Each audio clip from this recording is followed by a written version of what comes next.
balita ng Billionaire News Channel na kung saan ang mga anchors, Corina Sanchez, Pinky Way, pati mga lalaki, they're wearing shades of green. Ano ba yan?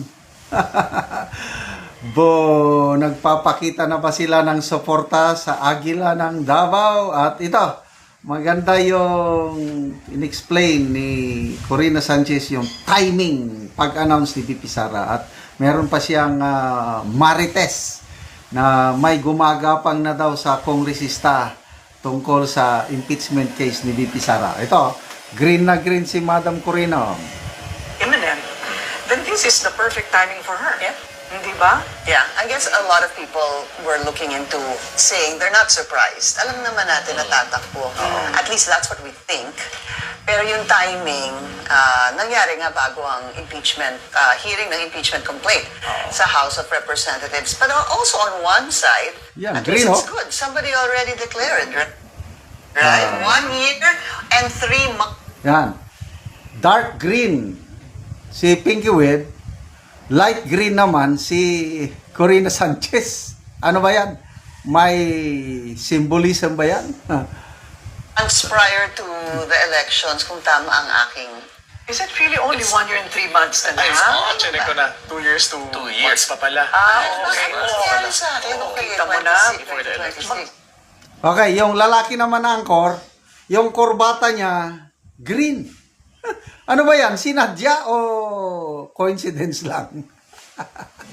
Squats ka pa. Oo nga! 2 years, 2 months. Ako, nagkamali ako doon. 2 years and 2 years. 3 So, months. maaga. 2 months. Maaga. It's time na.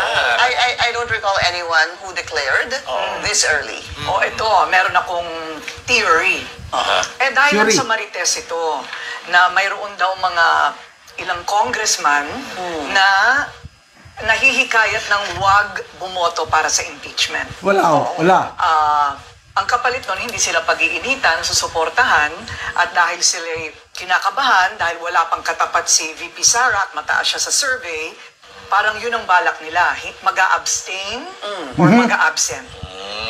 Interesting. Patay. Pwedeng ganun din. Kaya, kailangan niyang yun, panindigan. Walang ambagan dyan, ma'am, ha? Walang ambagan ako. Huwag kayong mag-abstain. Grabe, 2 million lang, hindi naman kailangan 20. Abstains? Ayan. Kanya-kanyang gapangan na yan ngayon. Ang ganda talaga ng timing, yung pag-announce. Dahil tatalakayin na nga eh. Kahapon daw, dapat mag-meeting yung mga kongresista Committee on Rules. 2:00. Mag-meeting sana. Umaga pa lang, nag-announce na si BP. Ang nangyari, yung meeting ng mga kongresista sa Committee on Rules, pag-usapan yung impeachment complaint, biglang kinansel. Ano ba? Bakit na-cancel? Kinansel. Nataranta? Ay, nako. So, I don't know how true yung theory o marites ni may gumagapang na. Mga kongresista rin. Kanya-kanya ng yan. Maalala ko si Congressman Ronald Puno ng National Unity Party. I think sila yung pinakamaraming number of congressmen o congresswomen sa Kamara. Nagsabi na itong si Ronald Puno na we do not support any impeachment. Kahit impeachment kay Presidente, impeachment kay Vice Presidente, we will not support it. Dahil mas marami pang problema sa bansa na asikasuhin. Wow! Sana totoo yun. So, sino yung, kung totoo itong sinabi niya, sino yung gumagapang, convincing? Huwag na kayong bumoto. Pag-initan kayo ni VP Sara. So, kung ako, partido ko yon, example partido ko yon, ilang kongresista kami, kung ako yung leader, talagang kakausapin ko. Baka mapag-initan ng ating grupo. Pinakamalakas si VP Sara. Sino ba ang pwedeng tatalo sa kanya? Yan ang argumento eh. Nag-declare na siya. Bakit natin i-impeach? Anong pag-asa natin sa 2028? Kung sigurado na may kakandidatong tatalo, pwede, i-impeach natin siya. Kailan kung walang sigurado, wag na lang.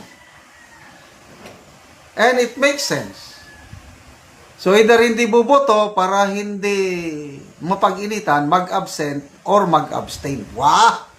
Kaya inamin na nila yung si Congresswoman De Lima. Inamin niya. We are uncertain of the numbers. Yung 1/3, alanganin si De Lima. Si Congressman Abante na nag-endorse ng pang-apat na impeachment complaint, sinabi rin niya, malamig ang suporta. Wala. Ito ang pinakamatindi, Congressman Lawrence Defensor, House Deputy Majority Leader. Inamin niya, we are not sure of the 1/3 dahil nag-iisip ang mga kongresista ngayon. Dahil malakas si VP Sara. That was before yung announcement ni VP Sara tatakbo. So kung alanganin na sila nung hindi pa nag-announce si VP Sara, how much more ngayon nga very clear na tatakbo ako. Magiging presidente ako. Sino ba ang malakas kong kalaban? Meron ba? Eh wala naman. So mag-isip kayo, that's the message. Mag-isip kayo. Gusto niyo akong banggain? Sige. Huwag kang magsisi. Sa 2028, pag nanalo ako, saan ka ba pupulutin? Sikat na sikat po si VP Sara ngayon sa foreign news. Pinag-uusapan yung pag-declare niya to run for president kahapon. She made headlines sa iba't ibang TV, newspaper outlets buong mundo. So, isa lang ito ipakita ko sa inyo Al Arabiya English.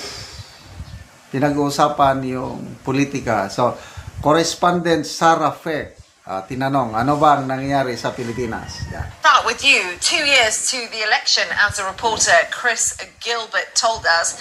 But what do we know about Sarah Duterte? Well, look, Sarah Duterte, Leanne, is from this political dynasty, as you heard reported there. So her father was the former president, Roberto Duterte, and Sarah herself, when she announced that she was running for president in the 2028 election, so a couple of years away, she made note of the fact that she had really taken account of that political history, if you like, and thought about what it meant, what her responsibility was. And she says she feels that she does have a responsibility to run. She's come out against the current president. She said that you've seen this widening gap between them. That's come about because there have been corruption charges that were brought against Sarah Duterte. You've also seen her face a lot of criticism for a possible sedition speech. It's alleged that she'd said that she'd hired someone who would possibly kill the president if she herself was ever assassinated. So there's a whole load of political drama behind this. And the way it's worked out in the Philippines, because of these connections with the family, is that you really have not just political rivals, you have these political families battling it out for control. Now, she's 47 years old. She said in that speech that she asks for forgiveness for backing President Ferdinand Marcos Jr. at the last election. She said he lied during his campaign season, making promises that he didn't keep. She is currently, it's thought, according to polls, the front runner, but guys, that isn't always a great... Yan. She is the front runner in polls. So, yan. Ang galing. Laman ng balita ngayon si VP Sara sa iba't ibang foreign news, pinag-uusapan siya. So, ano ngayon? Mga kalaban niya, grabing nataranta. Hindi nila inaakala na ganito mag-a-announce kaaga si VP Sara. Ako rin, hindi ko inaasahan na mag-a-announce siya. Kasi nga, usually, basta mga front runner sa mga surveys, Hindi yan nagsasalita. She will be or he will, kung sino ang frontrunner, siya ang last na mag-declare ng candidacy. Ibaliktad siya, isa sa pinakauna eh. Mas nauna lang sa kanya si Sara. Kaya sa ngayon, one-on-one, Sara, ang nauna sa kanya si Risa. So dalawa pa lang sila, Risa versus Sara. Kanino kayo dyan? Ang iba dyan, si Senate Secretary John Vic, ayaw pa niya eh. Kailang, sa interview ni Corina Sanchez kay John Vic, ang nakikita ni John Vic is one-on-one laban talaga. So, sino kaya ang makakalaban ni BP Sara? Gustong-gusto na rin ni Risa. Si John Vic gusto rin. So, ano mga mangyari? Mag-team up si John Vic at Risa? Sige.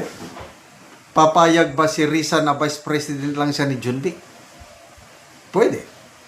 Kaya lang, on the other way around, hindi po pwede na mag-vice president si John Vic at si Risa ang presidente. Never mangyari yan. Kasi sila, administrasyon, dapat sila ang masunod.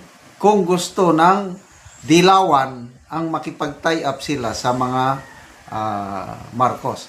Kaya ang nakikita ko, pinakamababang labanan is 3.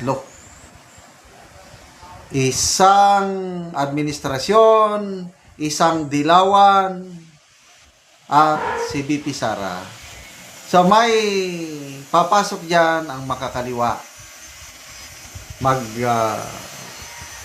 Papatakbo sila ng sariling kandidato sa 4. Senator Rapi Tulfo, di ko alam kung tatakbo ba.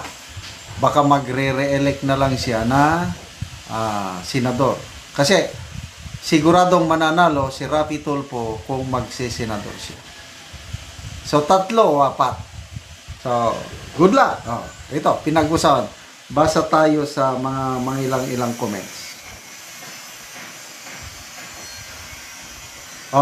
Angeles Reco, sabi niya, for your information, BP Sara Duterte is the current holder of the highest vote count ever received by a national elected officials in Philippine history. Imagine the massive support she has locally and internationally by most overseas Filipino workers. Correct. 32 million. Axe Macbas, Hanep, it was exciting to hear that she will run for president.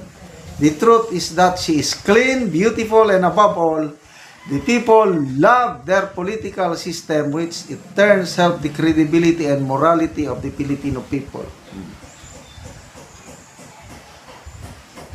Steve De La Serna, she was telling everyone that she's ready to rumble. It's Rodrigo, not Roberto. Roberto Duterte, sabi kasi na. Farah Castañeres, ibang bansa, pero binabalita. Anong ibig sabihin? Sikat ang ating BP Sara. Cheryl Dano, millions of Filipinos will support her. She is our last hope. God save the Philippines. Yes. Jay Manait, our eagle from Mindanao, BP Duterte Carpio. When Silito Oriong, go my president Inday Sara. She is really the one.